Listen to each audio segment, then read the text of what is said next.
20.000 bloques de granito, 28 metros de altura, y entre una piedra y otra, nada. Ni una gota de mortero, ni una grapa, ni un solo material que las una. Durante casi 2000 años, algo ha mantenido en pie esta mole imposible sobre una plaza donde hoy la gente toma café. ¿Qué sostiene 20.000 piedras que nadie pegó? ¿Y cómo es posible que funcionara, llevando agua de verdad, hasta hace apenas medio siglo?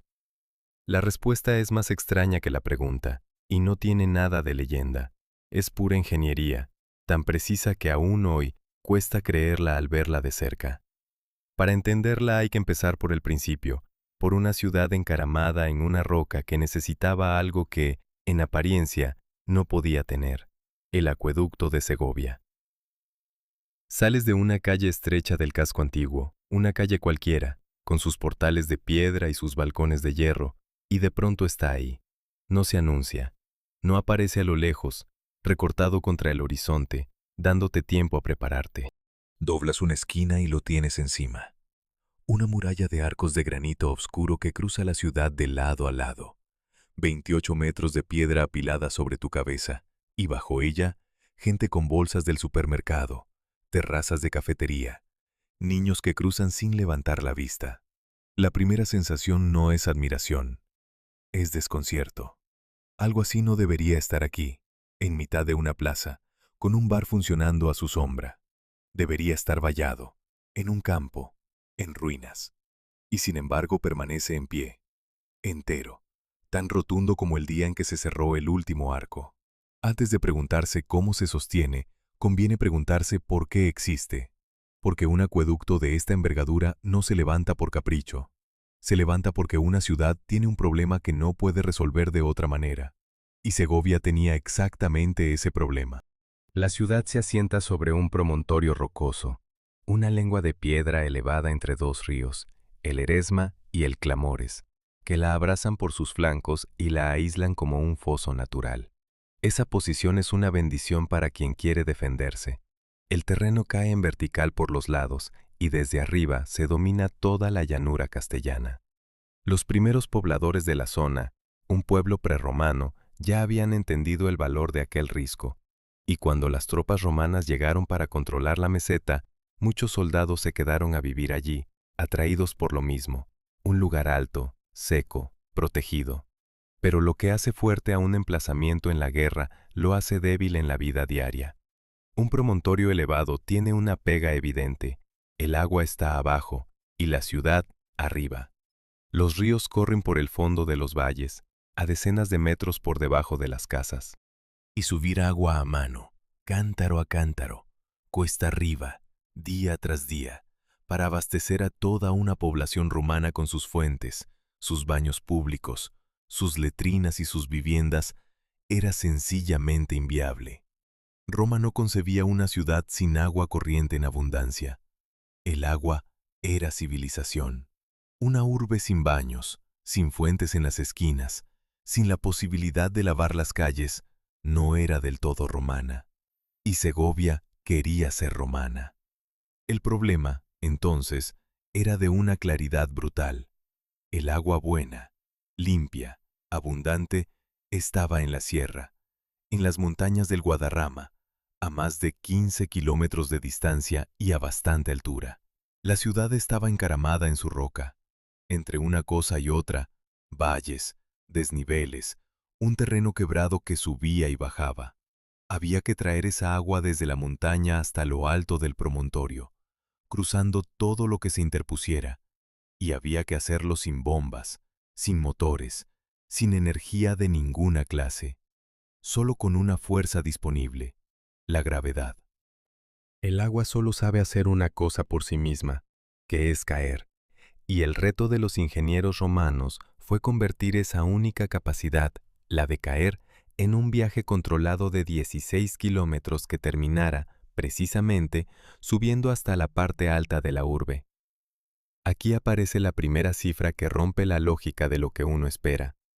Toda esa obra descomunal, los 15 kilómetros de canalización, los arcos gigantescos, los 20.000 bloques de piedra, los 28 metros de altura, Todo ese esfuerzo colosal servía para alimentar un canal de agua sorprendentemente pequeño. En lo más alto de la estructura, por donde de verdad corría el agua, hay una simple cavidad tallada en la piedra, un canalillo en forma de U de apenas medio metro de ancho. Toda la monumentalidad que hoy admiramos, toda esa fachada de granito que corta el cielo, no era el fin, era el andamio. El objetivo real era ese hilo de agua discreto que discurría por arriba, invisible desde el suelo. Los romanos no construyeron un monumento, construyeron una tubería, y la tubería resultó ser monumental porque no había otra forma de mantenerla a la altura correcta. Y llegamos al corazón del asunto, a la razón por la que este acueducto tiene la forma que tiene. El agua, para fluir por gravedad, necesita bajar siempre, sin excepción, en una pendiente continua y suavísima. Un desnivel demasiado pronunciado y el agua se precipita, coge velocidad y destroza el canal. Demasiado poco desnivel y el agua se detiene, se estanca, se corrompe. El equilibrio es finísimo.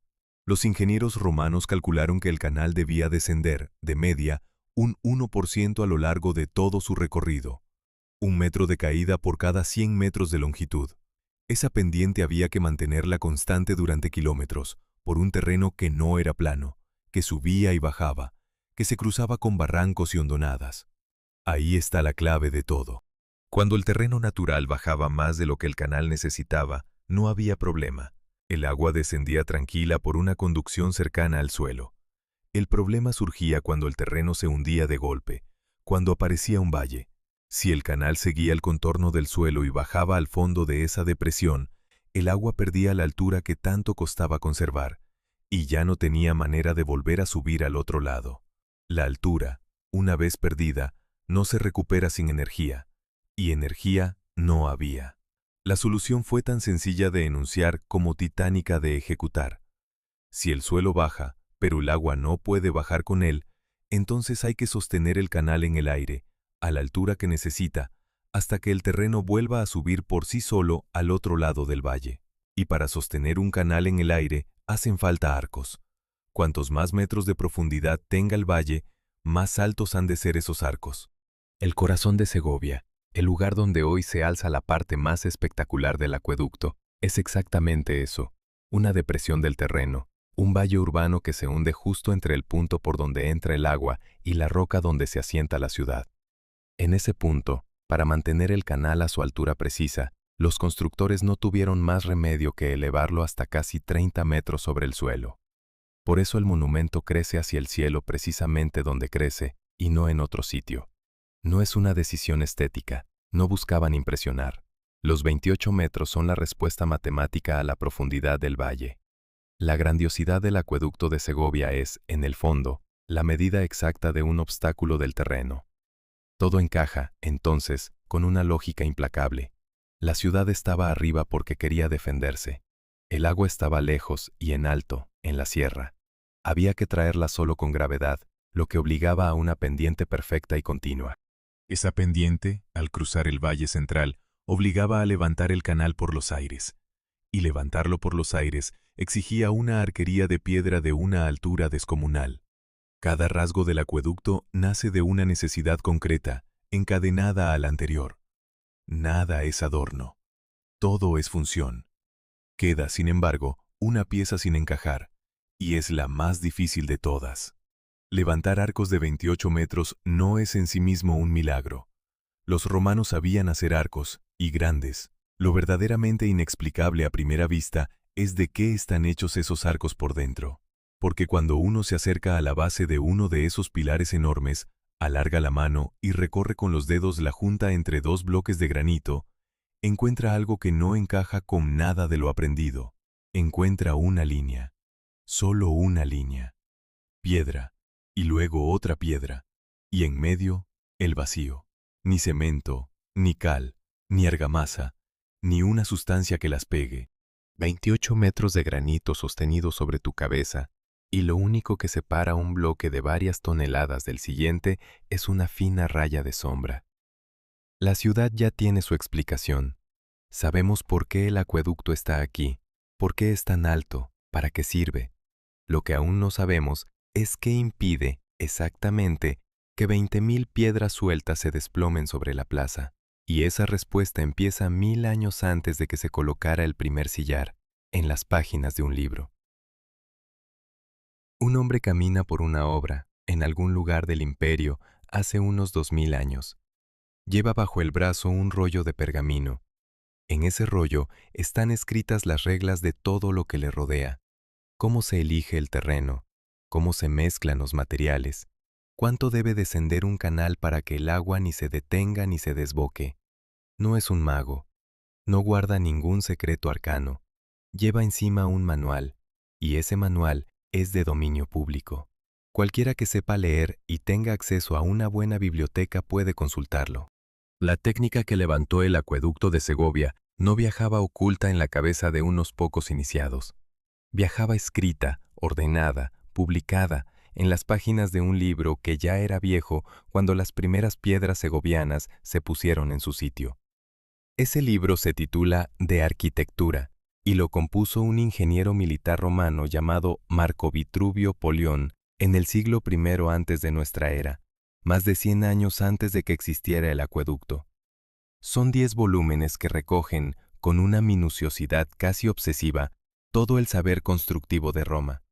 Cómo trazar una ciudad, cómo orientar los edificios según los vientos, qué proporciones deben tener los templos, cómo fabricar el mortero, cómo tallar la piedra, cómo conducir el agua a lo largo de kilómetros. Vitruvio no inventó casi nada de lo que cuenta. Hizo algo quizá más valioso.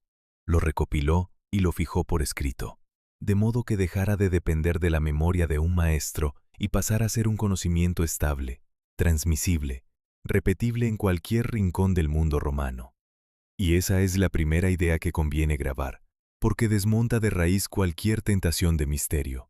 Lo que hoy nos deja boquiabiertos en Segovia no era, para quien lo construyó, una proeza sobrenatural. Era ingeniería de manual, ejecutada con una disciplina extraordinaria. Para entender por qué esa obra terminó levantándose precisamente en un risco de la meseta castellana, hay que mirar el mapa de Hispania en aquel momento. La península llevaba siglos integrándose en el imperio, y Roma la administraba como administraba todo, cubriéndola de infraestructura, no de monumentos por vanidad, sino de la maquinaria física que hacía funcionar un estado inmenso.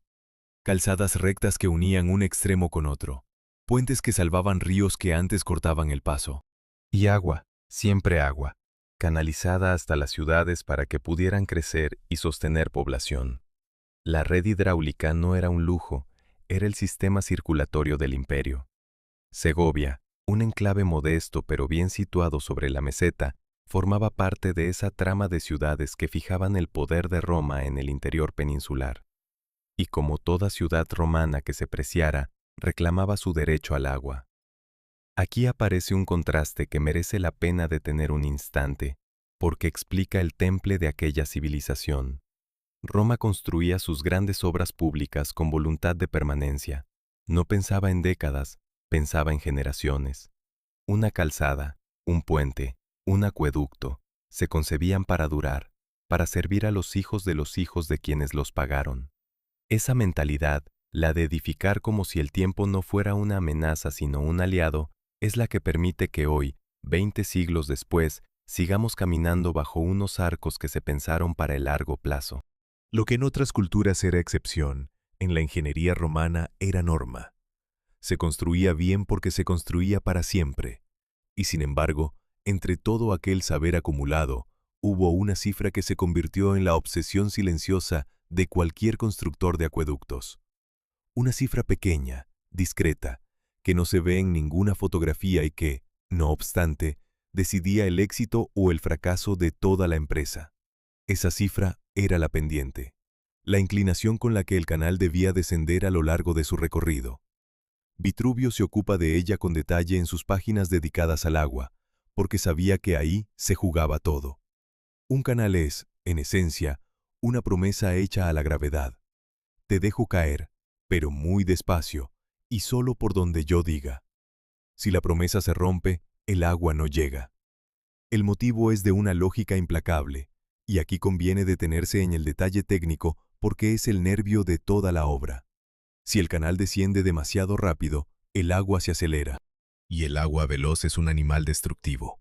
Golpea las paredes, arrastra la piedra, erosiona las juntas y con el tiempo revienta la conducción que la contiene.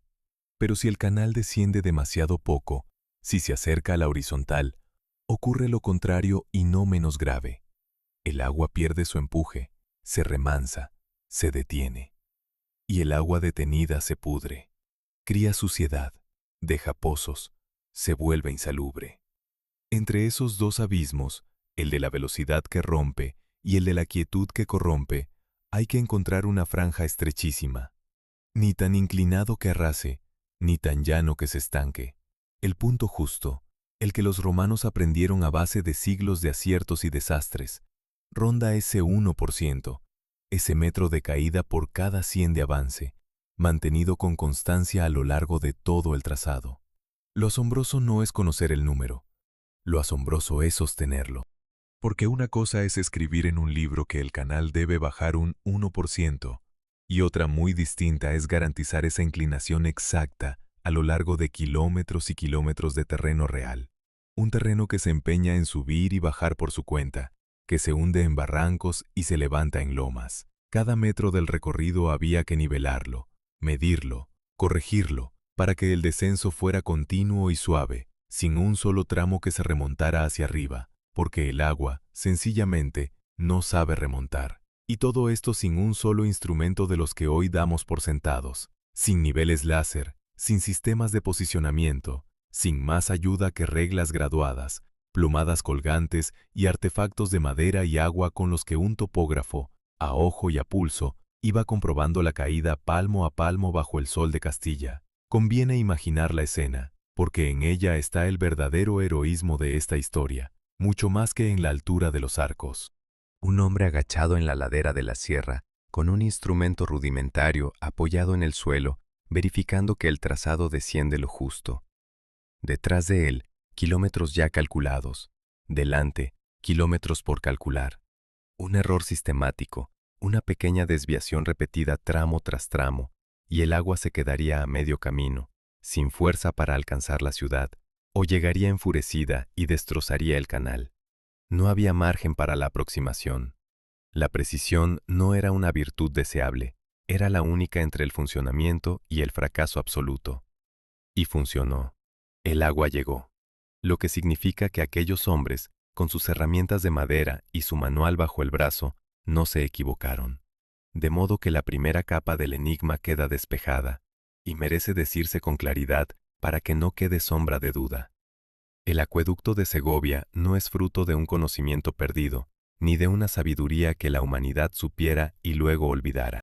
Es fruto de un conocimiento perfectamente documentado, disponible, escrito en un tratado que se copió y se leyó durante siglos.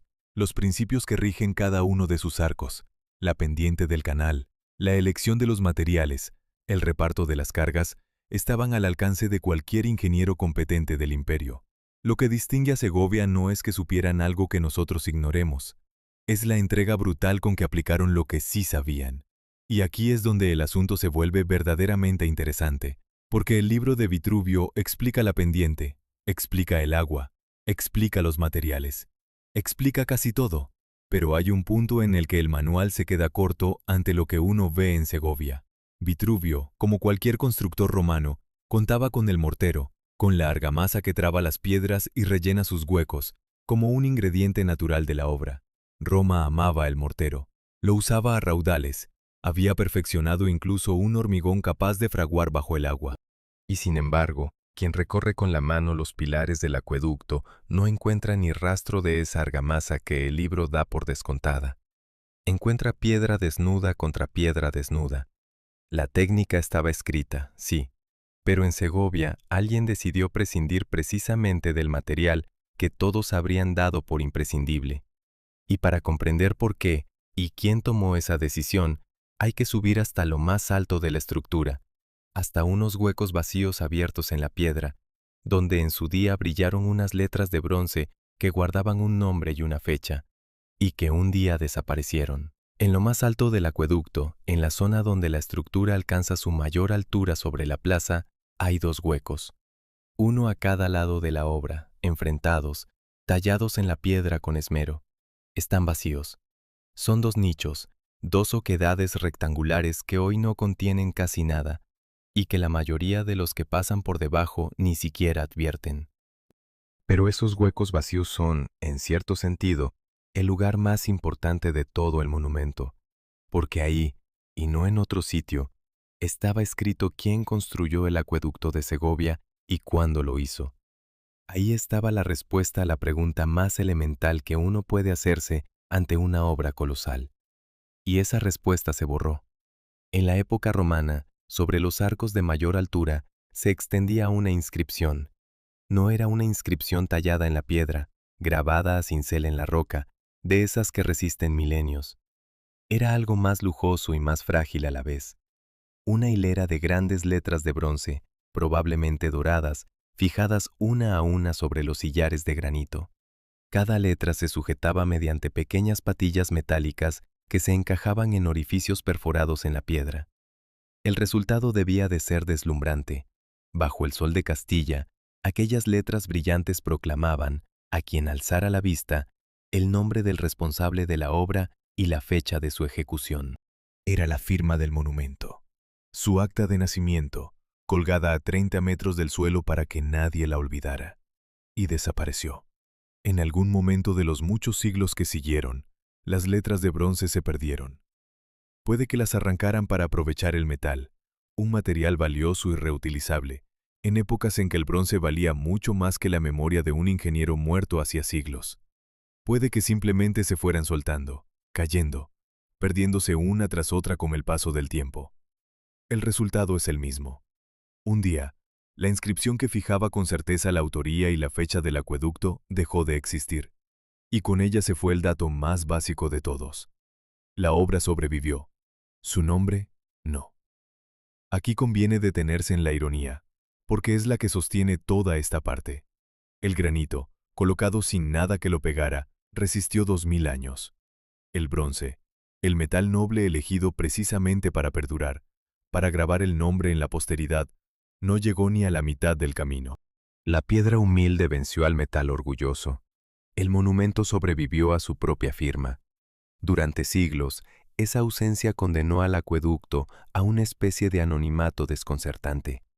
Ahí estaba la obra, monumental, incontestable, y nadie podía decir con seguridad quién la había ordenado ni en qué año exacto se había terminado. Se barajaban emperadores, se proponían fechas. El monumento más reconocible de la ciudad guardaba un silencio absoluto sobre su propio origen. Los historiadores manejaban un abanico de posibilidades que abarcaba varias décadas y varios emperadores distintos, sin poder inclinarse con firmeza por ninguno. La firma estaba, pero ilegible. Los huecos donde habían vivido las letras seguían ahí, mudos, guardando un texto que ya nadie sabía leer. Y entonces, a finales del siglo XX, ocurrió algo que parece salido de una novela de detectives. Un investigador reparó en que quizá la inscripción no se había perdido del todo. Las letras de bronce ya no estaban, ¿cierto? Pero los agujeros donde se habían anclado, sí. Cada letra había necesitado sus patillas, y cada patilla había dejado su marca perforada en el granito. Miles de pequeños orificios, distribuidos sobre los sillares en un patrón que, a primera vista, parecía caótico. La intuición fue tan sencilla como brillante. Si cada agujero corresponde a la sujeción de una letra concreta, entonces la disposición de los agujeros conserva, en negativo, la forma de las letras que un día sostuvieron. El texto no se había borrado, se había vuelto invisible. Seguía ahí, escrito en el vacío, esperando a alguien capaz de leer las ausencias. El encargado de esa lectura imposible fue un epigrafista húngaro, un especialista en inscripciones antiguas llamado Géza Alfoldi, una de las grandes autoridades mundiales en la materia. A comienzos de la década de los 90 del siglo XX, se enfrentó a aquel rompecabezas de orificios como quien reconstruye un mensaje a partir de las marcas que dejó la tinta al traspasar un papel ya perdido. Estudió la posición de cada perforación, analizó su orientación, su agrupamiento, las distancias entre unas y otras. Y a partir de esa constelación de huecos, letra a letra, palabra a palabra, fue restituyendo el texto original que había proclamado el bronce. Consiguió leer una inscripción que ya no existía físicamente, devolvió la voz a una piedra que llevaba siglos callada. La firma del acueducto, arrancada del monumento hacía una eternidad, volvió a hacerse legible a partir de nada más que la sombra de sus anclajes. El texto reconstruido no habla de un único héroe solitario, de un genio anónimo iluminado. Habla de administración, de poder y de mantenimiento, que es como Roma entendía de verdad las grandes obras. La inscripción mencionaba a magistrados locales del municipio, responsables ante la autoridad imperial, que por orden del emperador se ocuparon de la conducción del agua. Uno de los nombres que emergió de los agujeros fue el de un tal Publio Mumio Mumiano, junto al de otro magistrado de la ciudad. Nombres concretos, de carne y hueso, de hombres que administraron Segovia y que dejaron constancia de su gestión sobre el agua en aquella cartela dorada. La lectura sugería, además, un matiz revelador, que la inscripción podía referirse no tanto a la construcción desde cero como a una restitución, a una reparación o reafirmación de una obra quizá iniciada algo antes. El acueducto, ya en su propia acta fundacional, se presentaba como algo que se cuida y se mantiene, no solo como algo que se levanta una vez y se abandona. Ahora bien, la honestidad obliga a marcar un límite, porque este es un terreno donde la certeza absoluta no existe. La reconstrucción a partir de los agujeros es una proeza intelectual admirable, pero sigue siendo una reconstrucción, una lectura razonada, no una fotografía del texto perdido. Y la datación exacta continúa abierta al debate. Durante mucho tiempo, la lectura de los anclajes llevó a situar la obra hacia finales del siglo I, en el entorno del emperador Domiciano, con el cambio de siglo como fecha probable de finalización. Pero investigaciones arqueológicas más recientes, basadas en el estudio de los materiales y del entorno, apuntan a una fecha algo posterior, ya entrado el siglo II, en los últimos años del reinado de Trajano o en los primeros del emperador Adriano. La diferencia parece pequeña, apenas un puñado de décadas, pero es significativa, porque a lo largo de ese margen el imperio cambió de manos y de emperador. La verdad rigurosa es esta: sabemos mucho más que hace medio siglo, pero no lo sabemos todo. La firma volvió a ser legible. La fecha sigue teniendo sus flecos. Lo que sí queda, más allá de las discusiones de los especialistas, es una imagen difícil de olvidar y una lección que atraviesa toda esta historia. Conocemos con precisión quién dañó el acueducto en distintos momentos de su larga vida, como se verá. Conocemos con nombre y apellido a quienes lo repararon en siglos posteriores. Y durante casi 2000 años no supimos con seguridad quién lo había levantado, porque el único que se molestó en decirlo lo escribió en un metal que no aguantó. El nombre volvió a emerger, sí, pero no de la voluntad de sus autores, sino del ingenio de un estudioso que aprendió a leer los huecos. La obra, mientras tanto, siguió en pie, indiferente a la disputa sobre su edad, sosteniéndose con la misma serenidad de siempre, porque su verdadero secreto, el que de verdad desconcierta a quien la mira de cerca, nunca estuvo en aquella cartela de bronce. Estaba abajo, en la piedra desnuda, en esos 20.000 sillares que se sostienen sin que nada los una, y en la parte del sistema que casi nadie ve, la que corre bajo tierra mucho antes de que el primer arco asome a la luz. Quien viaja a Segovia y se planta bajo los arcos cree estar viendo el acueducto. En realidad está viendo su final. Está contemplando el último tramo, el más vistoso, el que la ciudad eligió como emblema y estampó en su escudo. Pero esos arcos majestuosos son apenas la punta visible de una obra mucho mayor, la mayor parte de la cual jamás sale a la superficie. Antes de que el agua llegara a esos pilares de granito que hoy fotografía todo el mundo, había recorrido un camino largo, paciente y en buena medida invisible. Un camino que empezaba a más de 15 kilómetros de distancia, arriba, en la montaña. Reducir el acueducto de Segovia a su arquería es como juzgar un río por su desembocadura. Lo espectacular está al final, lo esencial ocurre mucho antes. El viaje del agua comienza en la Sierra del Guadarrama, en un paraje de bosques de encinas, robles y pinos, donde un pequeño curso de agua, el río Frío, baja limpio de la montaña. Allí, en el Valle de la Aceveda, los ingenieros romanos levantaron una presa, un azud, una represa modesta cuya única misión era desviar parte de ese caudal y encaminarlo hacia la ciudad. Ese es el punto de partida, lo que los romanos llamaban la captación, el lugar donde el agua salvaje de la sierra se domestica y empieza a obedecer. Desde ese instante, cada metro de su recorrido está calculado. El agua deja de pertenecer a la montaña y pasa a pertenecer a la ciudad, que la espera a 15 kilómetros y a considerable altura, en lo alto de su promontorio. Y aquí llega el primer hecho que desconcierta a quien imagina el acueducto como una larga fila de arcos cruzando el campo. Durante la mayor parte de su recorrido, el agua no va por el aire, va por debajo de la tierra.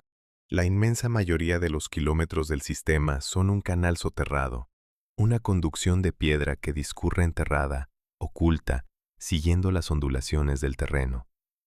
Los romanos no levantaban arcos por gusto, porque cada arco costaba una fortuna en piedra, en trabajo y en tiempo. Los levantaban solo cuando no había más remedio, solo donde el terreno se hundía y obligaba a sostener el canal en alto. En todos los demás tramos, allí donde el suelo descendía con suavidad y acompañaba la caída que el agua necesitaba, la conducción iba a ras de tierra o directamente bajo ella, discreta, barata, protegida. La lección es contraria a la intuición. El acueducto es, sobre todo, una obra subterránea que solo emerge al final, cuando el valle de la ciudad la obliga a saltar a la vista. Ese recorrido oculto tiene una longitud considerable. Si se suma todo el sistema, desde la captación en la sierra hasta el punto donde el agua termina su viaje, se superan holgadamente los 16 kilómetros. De todos ellos, solo unos pocos cientos de metros son la arquería visible que corona la plaza. El resto, la abrumadora mayoría, es ese canal paciente que baja de la montaña sin que nadie lo vea, manteniendo con terquedad su pendiente exacta, tramo tras tramo, sin permitirse jamás una subida, porque el agua que sube no existe sin energía, y energía no había. Kilómetros y kilómetros de descenso continuo y controlado, tallados y ajustados para que el hilo de agua nunca se detenga ni se precipite. Pero traer el agua no bastaba, había que traerla limpia, y aquí aparece uno de los rasgos más sofisticados de toda la obra. Uno que desmonta la idea de que los romanos se limitaban a canalizar agua sin más. En su trayecto, antes de alcanzar los arcos, el agua atravesaba una serie de instalaciones pensadas para depurarla. La primera de esas piezas era un gran depósito, una construcción robusta que servía de punto de recogida y regulación, un lugar donde el caudal que bajaba de la sierra se remansaba y se controlaba. Desde allí, el agua continuaba hacia una segunda estructura clave, una torre destinada a un propósito muy concreto que revela hasta qué punto los constructores pensaban en la calidad de lo que bebería la ciudad. Esa segunda torre funcionaba como un desarenador. El nombre lo dice casi todo, un lugar para quitar la arena. El agua que baja de una montaña no viene pura. Arrastra partículas, tierra, granos de arena, sedimentos que ha ido recogiendo por el camino. Si esa agua sucia llegara directamente a la ciudad, ensuciaría las fuentes, obstruiría las conducciones, dejaría pozos en todas partes. Los romanos lo sabían, y su solución fue tan elegante como sencilla. En esa torre, el agua se detenía, se remansaba, reducía su velocidad casi hasta la calma. Y al detenerse, la física hacía sola el trabajo. Las partículas más pesadas, la arena, los sedimentos en suspensión, ya no tenían corriente que los mantuviera flotando, así que se rendían a su propio peso y caían al fondo, depositándose en el suelo del estanque. El agua que salía por arriba, ya aliviada de su carga, continuaba su camino sensiblemente más limpia que como había entrado. Conviene detenerse en esto, porque cambia por completo la escala de lo que estamos contemplando. Aquella torre donde la arena se posaba en silencio no era simple fontanería, era tratamiento del agua. Los romanos no se conformaban con llevar el líquido de un punto a otro, Lo cuidaban, lo decantaban, lo entregaban a la ciudad en mejores condiciones de las que tenía al salir de la sierra. 2000 años antes de nuestras plantas potabilizadoras, entendieron un principio que sigue vigente en cualquier depuradora moderna, que basta con dejar el agua quieta el tiempo suficiente para que la suciedad se separe por sí sola. No es magia, es paciencia aplicada con inteligencia. El agua que llegaba a las fuentes de Segovia había sido, a su manera, purificada. Solo después de todo ese trayecto, tras bajar 15 kilómetros bajo tierra desde la sierra, tras remansarse en el depósito y limpiarse en el desarenador, el agua se aproximaba por fin a la ciudad. Y es entonces, y solo entonces, cuando el terreno le tiende su última trampa, el gran valle que se abre justo antes del casco elevado, esa depresión donde hoy palpita la plaza. Ahí el canal soterrado ya no puede seguir escondido. Ahí el suelo se hunde de golpe y el agua, que ha conservado con tanto esfuerzo su altura precisa, no puede permitirse bajar al fondo del valle y quedarse sin fuerzas para remontar al otro lado. Ahí es donde la obra tiene que abandonar la tierra, alzarse en el aire, convertirse en el monumento que todos conocen.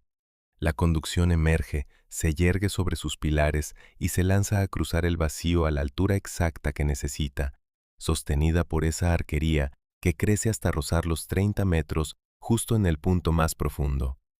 Todo el sistema, entonces, cobra sentido como una sola pieza encadenada. La presa que captura el agua en la montaña, los kilómetros de canal subterráneo que la conducen con una pendiente milimétrica, el depósito que la regula, la torre que la limpia dejando caer la arena, y al final, la arquería que la eleva por encima del valle para depositarla, todavía en alto, en la ciudad que la esperaba. Cada elemento resuelve un problema concreto y ninguno tiene sentido sin los demás. Los arcos que hoy admiramos no son la obra, son el último gesto de una obra mucho más vasta, la parte que tuvo que salir a la luz porque el terreno la obligó, mientras el grueso del trabajo permanece enterrado, discreto, invisible, cumpliendo su función lejos de las cámaras. Y así regresamos, inevitablemente, a esos arcos finales, a la parte que sí se ve, porque es en ella donde se concentra el enigma que ninguna explicación sobre presas, canales o desarenadores ha resuelto todavía. Sabemos de dónde viene el agua, sabemos cómo se limpia, sabemos por qué, al llegar al valle, la conducción no tuvo más remedio que elevarse. Lo que seguimos sin explicar es cómo esa elevación se mantiene en pie, cómo miles de bloques de granito, apilados en el aire hasta casi 30 metros, cruzando un valle entero, resisten sin nada que los una. Y para entenderlo hay que dejar de mirar el conjunto y acercarse a lo pequeño, a lo invisible de otra manera, a la relación exacta entre dos piedras que se tocan y al modo silencioso en que se empujan la una a la otra. Hay una cifra en esta historia que no impresiona a nadie. No salen las fotografías, no cabe en un titular, no arranca exclamaciones a quien se planta bajo los arcos. Y sin embargo, es la cifra que de verdad importa, la que separa una obra que funciona de un montón de piedra inútil. Esa cifra es un 1%. 1 metro de caída por cada 100 metros de recorrido. Una inclinación tan suave que el ojo humano es incapaz de percibirla, tan leve que quien caminara junto al canal juraría que el suelo está perfectamente horizontal. Toda la grandeza del acueducto de Segovia, sus 30 metros de altura, sus miles de sillares, su fama de 2000 años, descansa sobre esa pendiente casi imperceptible. La altura asombra, pero la pendiente es la que hace el milagro. Conviene entender por qué esa inclinación mínima es el corazón de todo, y para ello hay que volver a lo que el agua sabe y no sabe hacer. El agua no tiene voluntad, no decide ir a ningún sitio, solo obedece a una fuerza, la gravedad, que la empuja siempre hacia abajo, sin excepción y sin descanso. Un ingeniero que quiere llevar agua de un punto a otro no puede ordenarle nada, solo puede prepararle un camino en el que caer hacia abajo signifique, precisamente, avanzar hacia la ciudad. Todo el arte consiste en eso, en construir una bajada tan larga y tan controlada que el agua, limitándose a caer como es su naturaleza, termine recorriendo 16 kilómetros y llegue arriba, a lo alto del promontorio, con fuerza suficiente para servir a toda una población. El acueducto no vence a la gravedad, la convence, la pone a trabajar a su favor, y aquí reaparece, con toda su crudeza, el equilibrio imposible que gobernaba la obra. Esa pendiente no podía ser cualquiera. Tenía una horquilla estrechísima fuera de la cual todo fracasaba. Si el canal caía demasiado deprisa, el agua se aceleraba y se convertía en un ariete líquido que golpeaba las paredes, arrancaba la piedra y con el tiempo destrozaba la conducción desde dentro. Si el canal caía demasiado despacio, el agua perdía su empuje, se remansaba, se detenía, y el agua detenida se corrompe, se enturbia, se vuelve impropia para beber. Entre esos dos desastres, el de la corriente que arrasa y el de la quietud que pudre, había que mantenerse siempre, kilómetro tras kilómetro, en esa franja delicada del 1%, ni un poco más, ni un poco menos. Y no en un punto concreto, donde sería fácil, sino a lo largo de todo el trazado, de forma continua, sin un solo tramo que traicionara la regla. Ahí está la verdadera proeza, y merece decirse con claridad para que quede en su justo lugar. Levantar arcos altos es difícil, pero es un problema conocido, un problema de piedra y de fuerza bruta. Mantener una pendiente exacta y continua a lo largo de kilómetros de terreno accidentado es un problema de otra naturaleza, un problema de medida, de precisión, de paciencia infinita, porque el terreno no colabora, el terreno sube y baja por su cuenta, se hincha en lomas, se hunde en vaguadas, se cruza con arroyos y barrancos, y el canal tiene que ignorar todos esos caprichos del suelo y conservar su descenso suave y regular por encima de ellos. Donde el terreno bajaba demasiado, había que sostener el canal en alto. Donde subía, había que atravesarlo o rodearlo. En cada metro, alguien tuvo que decidir cómo mantener esa caída invisible de un 1% contra la voluntad desordenada del paisaje.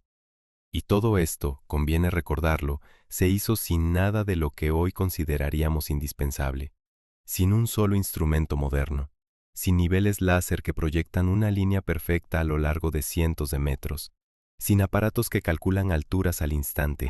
Los ingenieros romanos disponían de herramientas de una sencillez casi conmovedora, reglas de madera graduadas, plomadas, simples pesos colgando de un hilo que señalaban la vertical exacta, y artefactos que aprovechaban una verdad elemental de la física, que el agua en reposo siempre encuentra su propio nivel, siempre se queda perfectamente horizontal. Con instrumentos basados en ese principio, unos tubos y unas cubetas donde el agua se estabilizaba, los topógrafos comprobaban si un punto estaba más alto o más bajo que otro. Un mundo entero de medición reducido a madera, agua, hilo y plomo. Merece la pena imaginar la escena, porque es en ella, y no en la altura de los arcos, donde late el heroísmo real de esta historia. Un topógrafo agachado en la ladera de la sierra, bajo el sol castellano, con su instrumento de agua apoyado en el suelo, comprueba el nivel, anota, clava una marca, avanza unos metros y repite.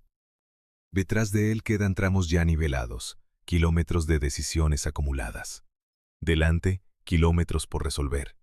Y sobre sus hombros, una responsabilidad aplastante, porque un error no perdona en este oficio. No un error grande y evidente, que se detecta y se corrige, sino algo mucho más traicionero. Un pequeño error sistemático, una desviación mínima repetida una y otra vez en la misma dirección. Si en cada tramo la pendiente se quedaba un poquito corta, esa falta se sumaba metro a metro, tramo a tramo, hasta que el agua, kilómetros más allá, se quedaba sin la fuerza necesaria y no llegaba a la ciudad. Y si se pasaba un poquito, la corriente ganaba velocidad de más y empezaba a devorar el canal. El fallo no se vería al principio, se vería al final, cuando ya no hubiera remedio. No había margen para la aproximación, y esa es la idea que conviene grabar. La precisión no era en este oficio una cualidad deseable, un extra que mejorara el resultado. Era la línea divisoria absoluta entre el éxito total y el fracaso total. O el agua llegaba o no llegaba, o el canal aguantaba o se rompía. Y aquellos hombres, con sus reglas de madera y sus cubetas de agua, acertaron. El agua llegó a Segovia, subió hasta lo alto del promontorio, Alimentó las fuentes, los baños, la vida de la ciudad, lo que significa, sin lugar a dudas, que la pendiente estuvo bien calculada de principio a fin, que aquel 1% invisible se sostuvo a lo largo de los 16 kilómetros con una fidelidad que hoy, con toda nuestra tecnología, seguimos admirando. Aquí es donde el enigma central del acueducto empieza a desvelarse desde un ángulo inesperado. Porque lo que de verdad sostiene esta obra en pie, lo que la ha mantenido funcional durante siglos, no es la fuerza, no es la masa, no es la altura, es la precisión. Un acueducto no se sostiene por ser grande, sino por ser exacto. Y esa exactitud recorre toda la obra de arriba abajo, de la sierra a la ciudad. Está en la pendiente del canal, ese 1% mantenido contra el desorden del terreno. Y está, como se verá al acercarse a los arcos, en el ajuste de las piedras, en el modo en que un sillar encaja contra otro. La misma obsesión por la medida justa que llevó el agua hasta la ciudad es la que mantiene los bloques unidos sin nada que los pegue. Precisión en el trazado, precisión en el corte, precisión en el ensamblaje. El acueducto entero es un himno a la exactitud. Vitruvio, en su manual, había dejado escrito el principio. Había explicado que el canal debía descender con una inclinación cuidada y continua para que el agua fluyera sin detenerse ni desbocarse. Pero una cosa es leer la regla en un tratado y otra muy distinta trazarla sobre el mundo real, sobre un terreno que se resiste, con instrumentos de madera y agua, y no equivocarse ni una sola vez a lo largo de kilómetros. El mérito de Segovia no está en haber conocido la teoría, está en haberla aplicado con una perfección que rozó lo imposible. La teoría estaba al alcance de cualquiera, la ejecución no. Y con esa idea en la cabeza, la de que este monumento es antes exactitud que fuerza, uno está por fin en condiciones de acercarse a lo que de verdad desconcierta a quien lo visita. Uno se aproxima a la base de un pilar, alza la vista hacia los casi 30 metros de granito suspendidos en el aire, y luego baja los ojos hasta la altura de su mano, hasta la juntura entre dos bloques. Busca el cemento que espera encontrar, y no lo encuentra. Solo hay piedra contra piedra y una fina línea entre ambas. Todo ese peso descomunal sostenido sobre nada. Entender qué ocurre exactamente en esa línea, qué fuerza silenciosa mantiene abrazados a esos bloques que nadie pegó, es adentrarse en el secreto último del acueducto de Segovia. Acércate a un pilar. Pon la mano sobre el granito, frío en la sombra, áspero al tacto, con esa textura granulosa que dejó el cincel hace 20 siglos. Y ahora desliza los dedos hasta el punto donde un bloque se encuentra con el siguiente. Buscas algo. Buscas la masa gris del cemento, el reguero de argamasa, la línea de cal que en cualquier construcción une una piedra con otra. Y no está. Lo que encuentran tus dedos es una hendidura limpia, una línea nítida, y al otro lado, otra piedra, nada más. Entre dos bloques de varias toneladas cada uno, apilados hasta casi 30 metros sobre tu cabeza, no hay absolutamente nada que los pegue. Solo se tocan, y ese contacto, esa simple caricia de piedra contra piedra, lleva 2000 años sosteniendo el peso de una ciudad de granito suspendida en el aire. Esto no es un detalle menor ni una curiosidad anecdótica. Es lo que convierte al acueducto de Segovia en una de las obras más desconcertantes que legó el mundo antiguo. 20.000 sillares de granito, cifra que según las distintas mediciones oscila y que algunos elevan por encima de los 24.000, colocados uno sobre otro sin mortero, sin cal, sin grapas metálicas, sin ningún material de unión de ninguna clase. La técnica tiene un nombre, que los romanos conocían bien: sillería en seco, piedra labrada asentada sin argamasa. Y ante ella, la mente moderna se revela.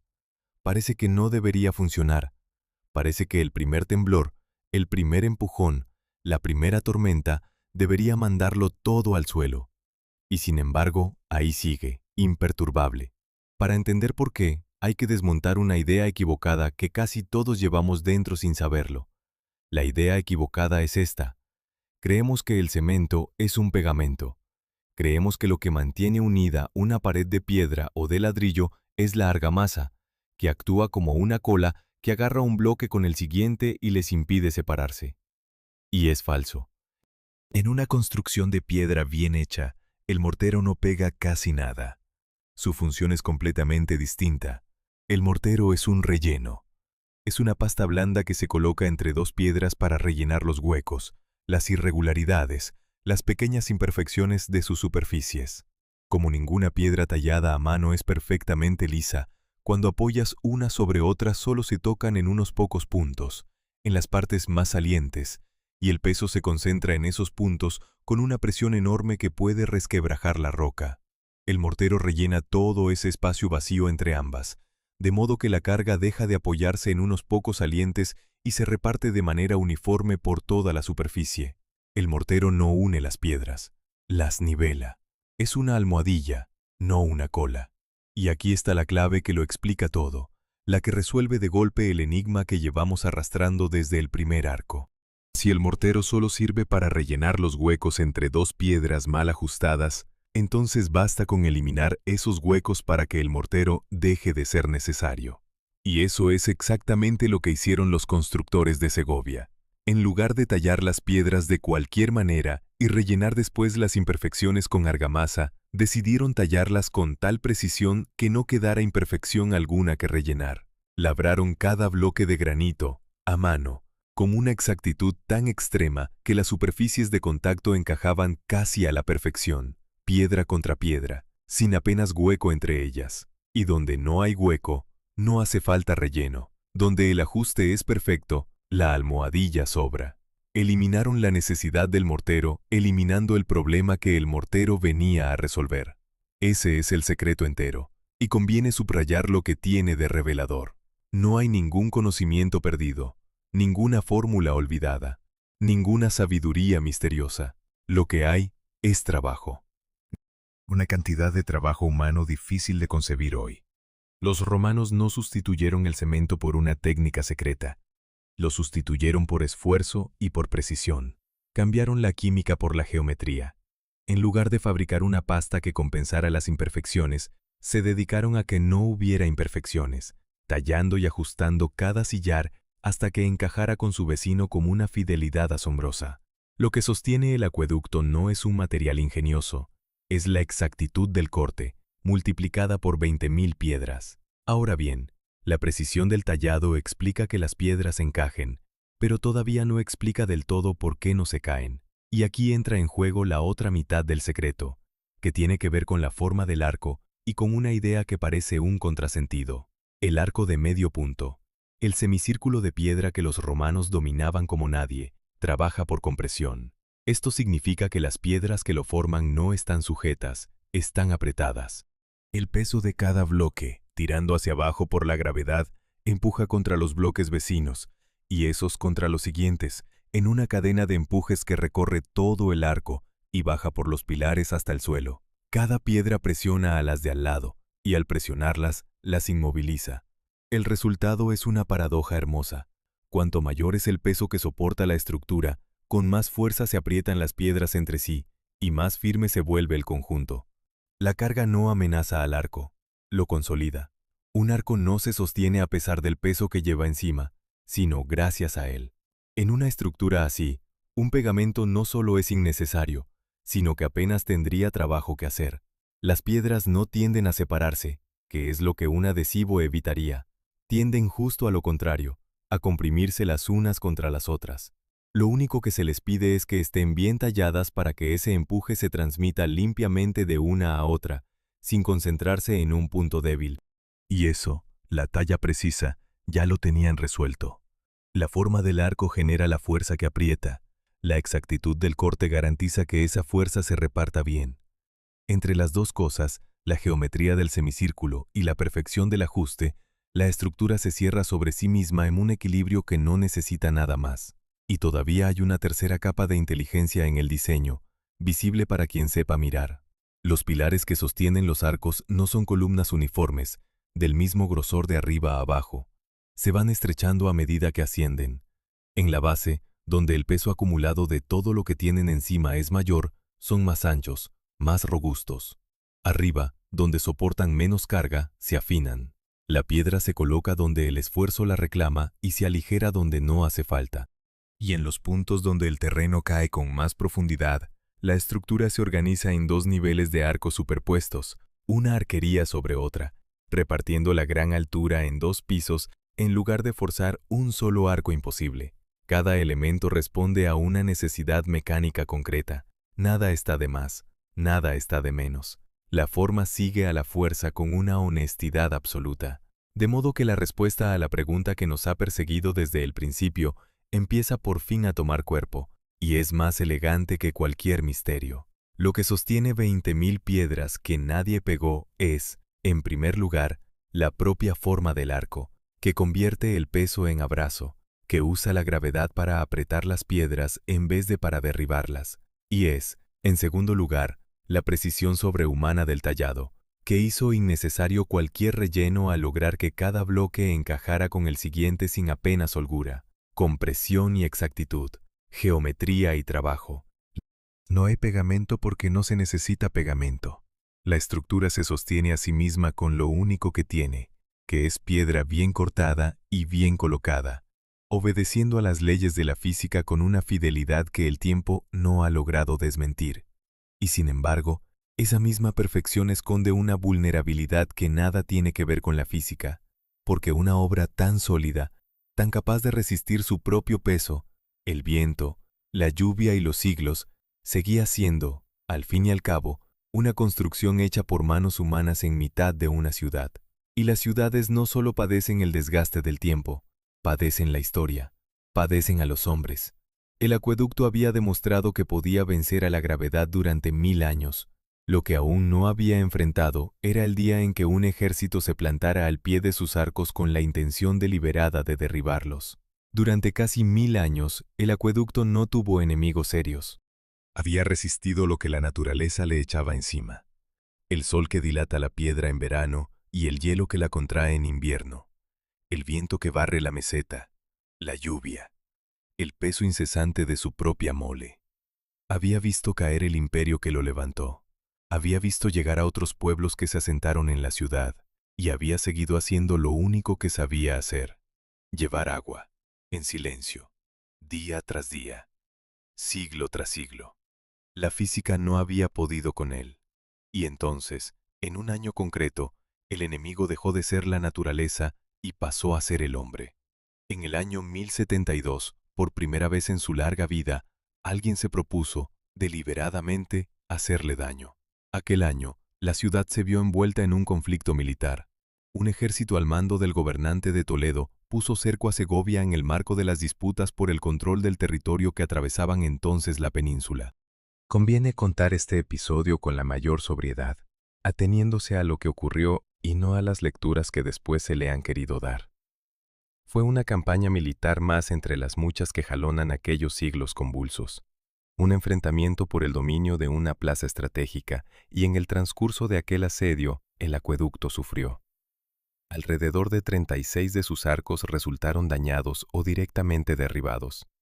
Una parte de la gran obra romana, que había resistido intacta cerca de 1 milenio, cayó al suelo hecha pedazos en cuestión de días. Merece la pena detenerse en lo que significa ese número. 36 arcos no son un desperfecto menor. Son un tramo sustancial de la estructura, una brecha abierta en la continuidad del monumento, un boquete que interrumpía el canal y dejaba a la ciudad sin su suministro. Lo que la gravedad no había conseguido en 1000 años, lo que ni el viento, ni el hielo, ni el paso de las generaciones habían logrado arañar, un episodio militar lo destruyó en un instante histórico. Y ahí aparece una de las lecciones más duras de toda esta historia, una idea que conviene fijar sin dramatismo pero con claridad. El acueducto era prácticamente invulnerable a las fuerzas de la naturaleza. Su punto débil, el único capaz de tumbarlo, siempre fue el mismo: las personas. La piedra sabía defenderse del tiempo, no sabía defenderse de la voluntad humana de derribarla. Y hay un detalle en lo que ocurrió después con aquellas piedras caídas que ilumina toda la escena mejor que cualquier relato de batalla. Los sillares derribados, esos bloques de granito labrado que durante siglos habían formado parte de los arcos, no quedaron abandonados entre los escombros. Se aprovecharon. se retiraron del suelo y se emplearon en reforzar las defensas de la ciudad, en robustecer la fortaleza que coronaba el promontorio, la que con el tiempo sería el Alcázar. Es decir, la misma comunidad que habitaba Segovia tomó las piedras de su acueducto roto y las incorporó a sus murallas. El granito que durante 1000 años había sostenido el agua pasó a sostener un muro defensivo. Y este dato es importante por lo que revela sobre la naturaleza real de los hechos.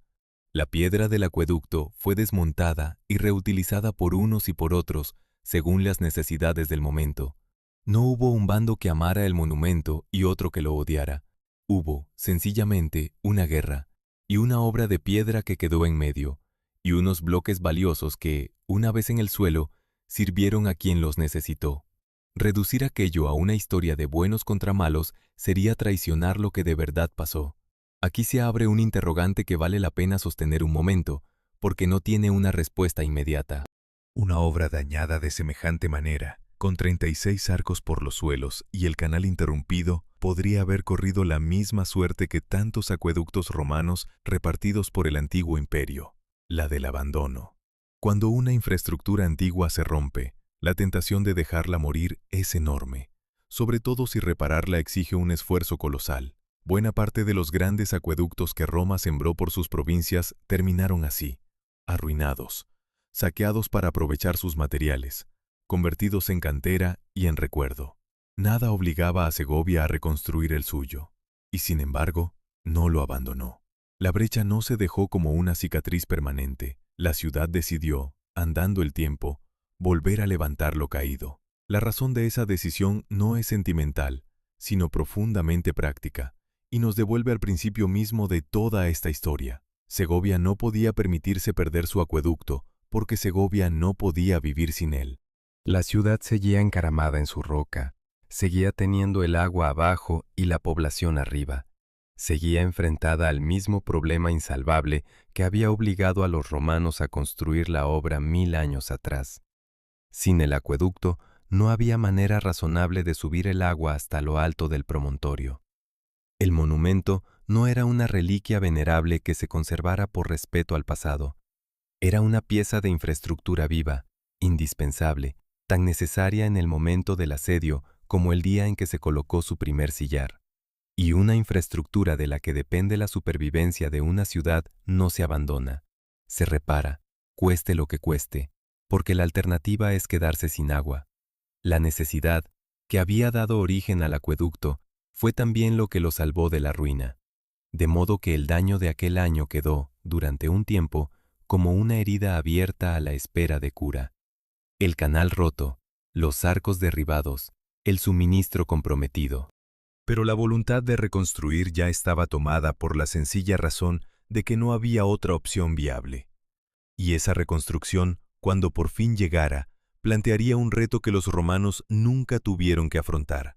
Porque una cosa es construir un acueducto desde cero, con tu propia técnica, tus propias manos y tu propio estilo. Y otra muy distinta es reparar la obra de otros, de unos constructores desaparecidos siglos atrás, intentando encajar piedra nueva en una fábrica antigua sin que se note la diferencia, sin romper la armonía de un monumento que ya era, para entonces, mucho más viejo que cualquiera de los que iban a repararlo. Ese episodio del año 1072 deja, en el fondo, una enseñanza que resume el carácter entero del acueducto. La obra había demostrado una resistencia física casi sobrenatural.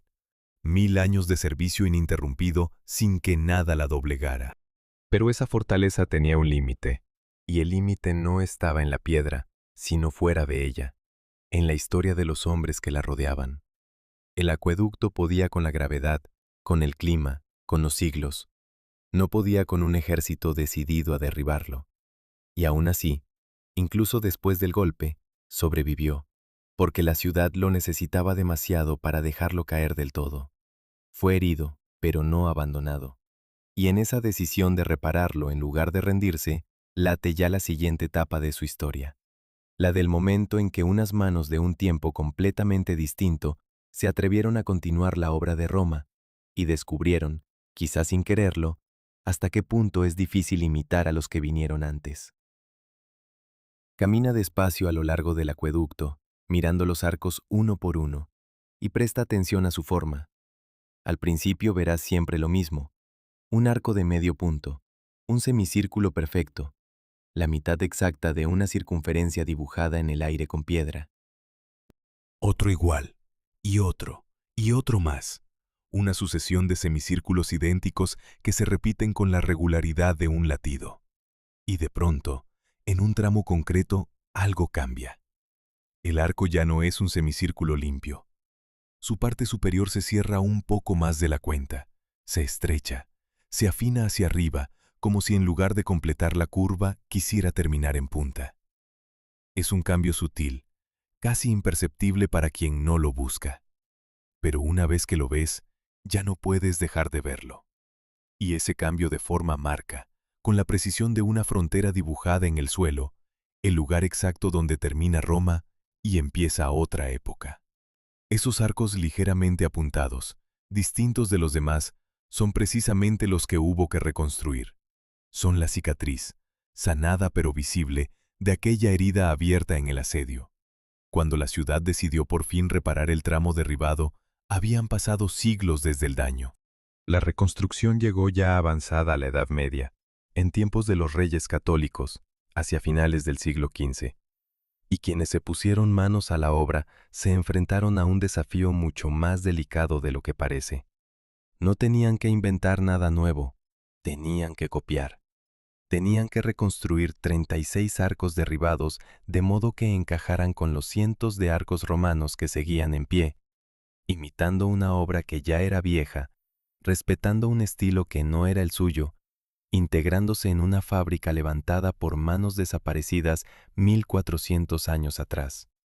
Y aquí conviene destacar algo que dice mucho de la sensibilidad de aquellos reconstructores, porque no actuaron con torpeza ni con soberbia. Pusieron un cuidado extraordinario en no traicionar la obra original. Se esforzaron por respetar sus proporciones, por emplear el mismo granito, por continuar la línea de los arcos romanos sin introducir un contraste violento. No quisieron dejar su marca ni imponer su gusto sobre el de Roma. Al contrario, intentaron desaparecer, fundirse con lo antiguo, reparar sin que se notara la reparación. Su intención era la humildad, no el protagonismo. Querían que el acueducto siguiera siendo el acueducto, no convertirlo en otra cosa, y en gran medida lo lograron. Un observador distraído recorre esos arcos sin advertir la diferencia. La reconstrucción se integra en el conjunto con una discreción admirable, y sin embargo, algo los delató. A pesar de toda su voluntad de imitar a Roma, a pesar del cuidado y del respeto, la mano de aquellos constructores no pudo evitar traicionar su propio tiempo, porque el arco de medio punto, el semicírculo perfecto, era la forma natural de los romanos, la que les salía sin pensar, la que llevaban en el instinto constructivo de su civilización. Pero los reconstructores medievales vivían en otro mundo, en la época del gótico, cuando la forma dominante, la que se respiraba en las catedrales que se levantaban por toda Europa, era el arco apuntado, el que se cierra en punta hacia arriba. Esa era la forma de su tiempo, la que sus ojos consideraban bella, la que sus manos habían aprendido a trazar. Y por mucho que intentaran reproducir el semicírculo romano, la costumbre, el instinto, la sensibilidad de su siglo se les coló en el trabajo. Sus arcos salieron un poco apuntados, no del todo góticos, pero tampoco del todo romanos, a medio camino entre lo que querían copiar y lo que eran. Merece la pena saborear lo que tiene de humano este pequeño desliz, porque es una de las cosas más conmovedoras que guarda el monumento.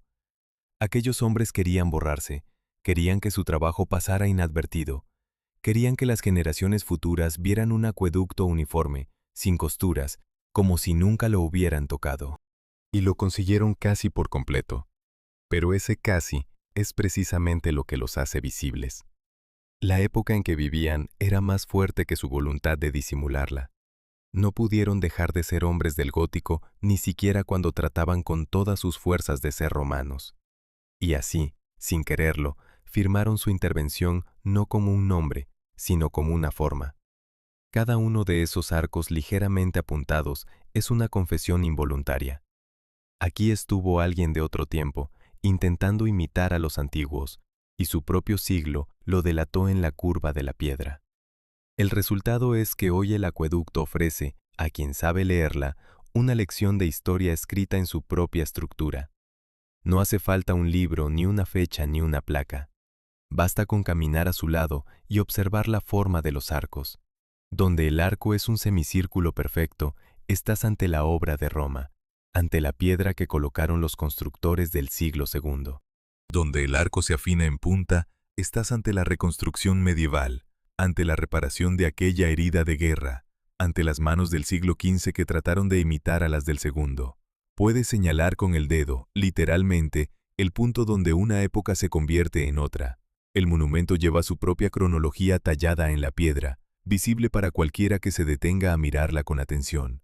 Es un documento que se lee con los ojos, no con las palabras. Y hay algo más en lo alto de la estructura que cuenta otra historia de capas superpuestas, otra manera en que los siglos han ido dejando su huella sobre la obra romana. En la parte más elevada del acueducto, esos dos nichos que un día albergaron la inscripción de bronce no permanecieron vacíos para siempre. Con el tiempo, la ciudad los llenó con imágenes sagradas. Donde la tradición situaba antiguamente una figura vinculada a los orígenes míticos de la ciudad, se colocó más tarde una imagen religiosa. Los huecos que habían servido para proclamar el nombre de unos magistrados romanos pasaron a acoger la devoción de una ciudad cristiana. La piedra siguió siendo la misma, pero lo que se colgaba en ella cambiaba según cambiaba la fe y la memoria de quienes vivían a su sombra. Capa sobre capa, uso sobre uso, el acueducto acumulaba significados como acumulaba siglos. En torno a esa piedra tan antigua creció también, inevitablemente, la leyenda. Como el origen exacto de la obra se perdió durante tanto tiempo y como su construcción sin argamasa resultaba tan difícil de explicar para la gente de siglos pasados, el pueblo llenó ese vacío con un relato. Se contaba que el acueducto no lo habían hecho manos humanas, sino que lo había levantado el diablo en una sola noche, a cambio del alma de una joven cansada de acarrear agua, y que el canto del gallo lo sorprendió antes de colocar la última piedra, dejándola sin poder cobrar su premio. Hasta los agujeros de la piedra, esos mismos que un día sujetaron las letras de bronce, se explicaban en el relato popular como las marcas de los dedos del demonio.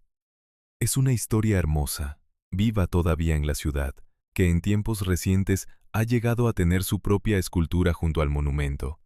Pero es solo eso, una leyenda, una manera poética de nombrar el asombro ante algo que costaba entender. La ciencia no necesita del diablo para explicar el acueducto, le basta con la compresión de los arcos y la precisión del tallado.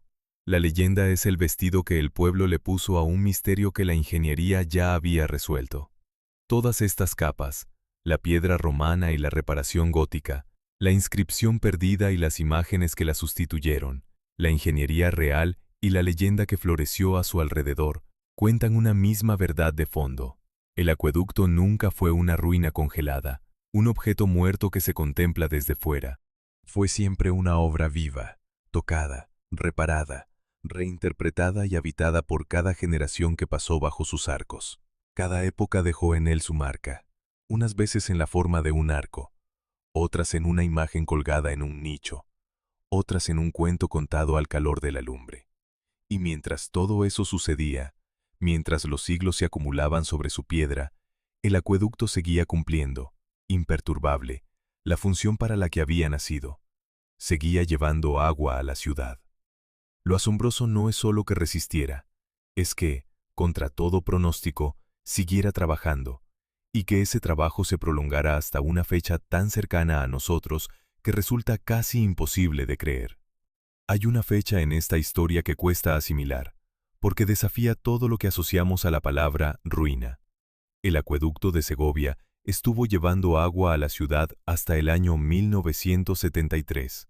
No hablamos de la antigüedad, ni de la Edad Media, ni de un pasado remoto y borroso. Hablamos de un tiempo que muchos de quienes hoy caminan bajo sus arcos vivieron en persona. Personas que hoy se sientan en las terrazas a la sombra del monumento, de niñas, bebieron agua que había viajado por aquel canal romano. La obra del siglo II siguió cumpliendo su función sin interrupción digna de mención durante cerca de 1800 años. No es una antigüedad que sobreviva, es una máquina que estuvo funcionando casi hasta ayer. Y esa longevidad extraordinaria no fue casualidad, ni mero producto de la solidez de la piedra.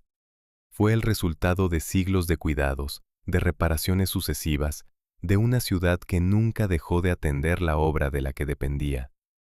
A lo largo de las centurias, cada época puso su granito de arena para mantener el acueducto en pie y en uso. Y en el mundo moderno, ese cuidado se intensificó, porque el monumento empezó a enfrentarse a amenazas nuevas que sus constructores jamás habrían podido imaginar. Ya en tiempos relativamente recientes, se tomaron decisiones para protegerlo. Se despejó su entorno, se retiraron construcciones que se le habían ido adosando con el paso del tiempo para dejarlo respirar y facilitar su conservación. Y llegado un punto, la vieja conducción de piedra por la que corría el agua fue sustituida por una tubería moderna que asumió el transporte del líquido. La estructura romana siguió en pie, majestuosa, pero por dentro se le renovó el sistema, de modo que la obra antigua continuó prestando servicio con medios nuevos durante unas décadas más, hasta esa fecha final de los años 70. Pero aquí, justo cuando la historia parece encaminarse hacia un final feliz de conservación y cuidado, aparece un giro inquietante, una paradoja que atraviesa toda la etapa moderna del monumento. Porque resulta que algunas de las intervenciones concebidas para salvar el acueducto terminaron causándole nuevos problemas. El afán por protegerlo, ejecutado con las mejores intenciones y con medios modernos, en ocasiones no lo curó, sino que le abrió heridas distintas. Y este fenómeno, lejos de ser una anécdota, encierra una de las lecciones más profundas de toda la obra, una lección sobre los límites de nuestra capacidad para mejorar lo que no comprendemos del todo. El caso más revelador tuvo lugar en una gran campaña de restauración emprendida en las últimas décadas del siglo XX, un proyecto ambicioso y prolongado, de varios años de duración, dirigido por un arquitecto y pensado para garantizar la supervivencia del monumento. Entre las medidas adoptadas, se instaló en la parte superior una nueva canalización moderna sobre el antiguo conducto de piedra, con la idea de gestionar el agua de lluvia y proteger la estructura. Y con el tiempo se comprobó que aquella solución, pensada para el bien, había generado un mal inesperado. La nueva canalización terminó favoreciendo la acumulación de agua y la aparición de filtraciones y humedades, que se cebaron precisamente en los tramos más delicados de la obra. Lo que se había colocado para cuidar el acueducto acabó, al cabo de los años, exigiendo una nueva intervención para retirarlo y reparar el daño que había provocado. La cura se había convertido en enfermedad. Conviene entender por qué ocurre esto, porque no es mala suerte ni impericia, sino algo más hondo. El acueducto es un sistema en equilibrio, una obra hecha enteramente de un mismo material, el granito de la sierra, colocado según una lógica precisa de fuerzas que se compensan unas a otras. Durante casi 2000 años, ese sistema homogéneo envejeció de manera uniforme, porque todas sus partes eran iguales y respondían igual al paso del tiempo. Cuando se introduce en esa estructura un material distinto, un elemento moderno con propiedades diferentes, se rompe la homogeneidad. El material nuevo se dilata de otra forma, retiene el agua de otra manera, envejece a otro ritmo. Y esas diferencias, por pequeñas que parezcan, alteran el equilibrio delicado que había mantenido la obra intacta durante siglos. Intervenir en un sistema tan finamente ajustado, sin comprender por completo cómo funciona cada una de sus partes, es arriesgarse a que la ayuda se vuelva contra la obra. El acueducto se sostuvo 2000 años precisamente porque no tenía en su interior nada ajeno a sí mismo. Cada añadido moderno es un cuerpo extraño en un organismo que funcionaba perfectamente solo. Y hay otro frente en esta batalla moderna, uno todavía más difícil de combatir, porque no procede de ninguna intervención concreta, sino del aire mismo que rodea al monumento. En las últimas décadas, el acueducto ha sufrido un deterioro visible causado por la contaminación atmosférica. El granito, esa piedra dura que resistió 2 milenios de intemperie, ha empezado a degradarse ante un enemigo que sus constructores nunca conocieron. Los gases que emiten los vehículos y las calefacciones de la ciudad moderna reaccionan químicamente con la humedad y atacan la superficie de la piedra, corroyéndola poco a poco, a un nivel que el ojo apenas percibe, pero que, acumulado a lo largo de los años, resulta devastador. La piedra no se rompe de golpe, se disuelve lentamente, se descompone, pierde su superficie grano a grano. Aquello que ni la guerra del siglo XI había logrado del todo, lo está consiguiendo, en silencio, la química del aire contemporáneo. Aquí conviene desmontar una idea muy extendida en aras de la exactitud, porque durante mucho tiempo se pensó que el gran enemigo del acueducto era la vibración del tráfico, el temblor de los coches y autobuses pasando junto a él o incluso por debajo de sus arcos. Parecía lógico suponer que aquel traqueteo constante iría resquebrajando la piedra, y sin embargo, las mediciones técnicas realizadas sobre la estructura han mostrado algo distinto y sorprendente. La enorme masa del acueducto, su descomunal inercia, hace que las vibraciones del tráfico apenas lo afecten. La obra es tan pesada, tan maciza, que el temblor de los vehículos resbala sobre ella sin causarle un daño apreciable. El verdadero agresor no es el temblor, sino el veneno invisible del aire, la corrosión química que se posa sobre el granito. Por precaución y para eliminar cualquier factor de riesgo, se acabó desviando el tráfico y peatonalizando el entorno del monumento, pero la amenaza de fondo, la que de verdad devora la piedra, no se combate cortando el paso a los coches, se combate limpiando el aire, y esa es una batalla mucho más difícil de ganar. De modo que la historia moderna del acueducto se resume en una tensión permanente entre dos fuerzas opuestas. Por un lado, el esfuerzo humano por conservarlo, por repararlo, por protegerlo, un esfuerzo sincero y constante que ha logrado mantenerlo en pie y en un estado excepcional hasta nuestros días.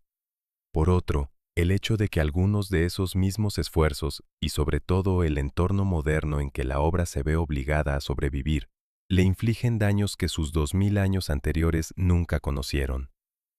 La obra que se defendió sola de la gravedad, del clima y de los siglos, necesita ahora que la defiendan de nosotros, y a veces incluso de nuestra manera torpe de intentar ayudarla.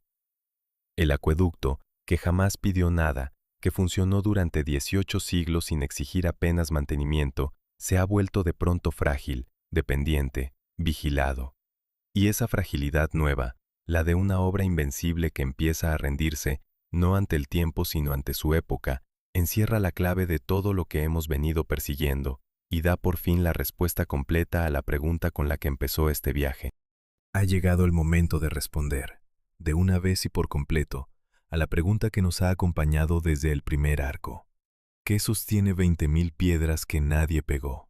Después de recorrer la obra entera, de la sierra a la ciudad, de la inscripción perdida a los arcos apuntados, la respuesta puede al fin enunciarse en toda su elegancia. Lo que sostiene el acueducto no es un material, sino una idea. Lo sostiene la precisión, y lo sostiene la ausencia de todo lo superfluo. Recapitulemos, porque la respuesta tiene varias capas y todas encajan. Sostiene el acueducto, en primer lugar, la forma del arco, que convierte el peso en abrazo. Cada piedra, al querer caer, empuja contra sus vecinas y las inmoviliza. De modo que cuanta más carga soporta la estructura, con más firmeza se aprietan sus bloques. Lo sostiene, en segundo lugar, la exactitud sobrehumana del tallado, que hizo innecesario cualquier pegamento al lograr que cada sillar encajara con el siguiente sin apenas holgura, sin ese hueco que el mortero habría tenido que rellenar. Lo sostiene el reparto inteligente de la piedra, los pilares que se ensanchan abajo, donde el esfuerzo aprieta, y se afinan arriba, donde afloja. Y lo sostiene, por encima de todo, la pendiente milimétrica del canal, ese 1% invisible mantenido a lo largo de 16 kilómetros, que es la misma obsesión por la medida justa llevada del ensamblaje de las piedras al trazado del agua. Compresión, exactitud, forma y pendiente. No hay pegamento porque no se necesita. La obra se sostiene con lo único que tiene, piedra bien cortada, bien colocada y nada más. Y ahí está, precisamente, la clave más profunda de su supervivencia, la que responde no solo a por qué se sostiene, sino a por qué ha durado tanto. El acueducto ha resistido 2000 años porque no lleva dentro nada que envejezca de forma distinta a sí mismo. Es un sistema homogéneo, hecho por entero de un mismo granito extraído de una misma sierra, sin un solo cuerpo extraño en su interior. Donde otras construcciones tienen mortero que se agrieta, grapas metálicas que se oxidan, materiales diversos que envejecen a ritmos diferentes y terminan por desajustarse, el acueducto solo tiene piedra, y la piedra, sola, no tiene con qué pelearse. Envejece de una sola manera, despacio, uniformemente, como envejece el granito y nada más. Su fortaleza no está en lo que le añadieron, está en todo lo que le quitaron. Es fuerte por sustracción, dura porque no tiene partes que puedan fallar por separado.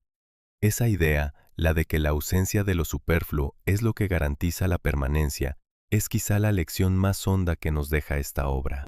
En un mundo que tiende a pensar que añadir es mejorar, que más materiales, más refuerzos, más complejidad significan más solidez, el acueducto de Segovia demuestra lo contrario. Su secreto es la desnudez. No hay nada que sobre, y por eso no hay nada que sobre que pueda romperse. Cada piedra cumple una función, cada fuerza está equilibrada por otra, y en ese equilibrio limpio, sin intermediarios, sin añadidos, reside una resistencia que ha vencido a los siglos. Y aquí es donde esta historia da su vuelta más amarga, la que conviene mirar de frente, porque el acueducto venció durante 2000 años a fuerzas colosales.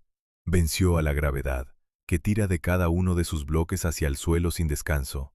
Venció al viento que barre la meseta, a la lluvia, al hielo que agrieta la piedra en invierno y al sol que la dilata en verano.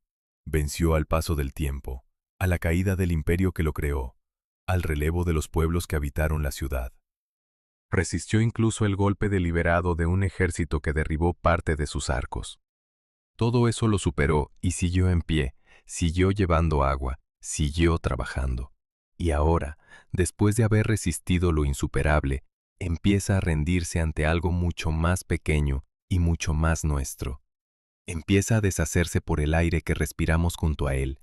La piedra que aguantó 2 milenios de física se disuelve, partícula a partícula, ante la química de los gases que exhala una ciudad moderna.